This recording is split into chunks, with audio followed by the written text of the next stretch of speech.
আসসালামু আলাইকুম। তো আবারও চলে এলাম নতুন একটা ভিডিও নিয়ে। তো আজকে আমি যাচ্ছিলাম কলেজে। বছরের শুরুতে কলেজ যেতে পারিনি, তো আজকে ২৬ সালের প্রথম কলেজ যাওয়া আমার। তো এই তো আমি আমার ডিপার্টমেন্টে চলে আসলাম। খুব তাড়াহুড়ার মধ্যে ছিলাম। দেখেন ৯টার সময় ক্লাস, আমি ঠিক ৯টার দিকেই ক্লাসে এসে পৌঁছাই। তারপর ক্লাস করে বের হয়ে আসি এবং হাঁটতে হাঁটতে দেখি হঠাৎই সুন্দর সুন্দর কুকুরের বাচ্চাগুলো এত কিউট লাগছিল।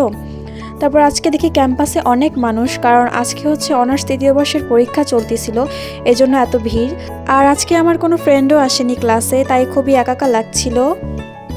আর এটা হচ্ছে মূল ভবন, আমার ডিপার্টমেন্ট এই ভবনের নিচতলাতেই। আজকে আমার কোনো ফ্রেন্ড কলেজে আসেনি বলে আমি আর দেরি করি না, সোজা বাসে করে বাসায় চলে আসি। তো এই তো ওভারব্রিজ দিয়ে রাস্তা পার হচ্ছিলাম, আর দেখি যে কুকুরের ওভারব্রিজ ব্যবহার করছে, কিন্তু মানুষ কিন্তু ব্যবহার করছে না, ঠিকই ওয়াল ডিঙিয়ে রাস্তা পার হচ্ছে। তো তারপরেই তো অটোতে করে বাসায় চলে যাই। যাই হোক, আজকের মতো এতটুকুই। আল্লাহ হাফেজ।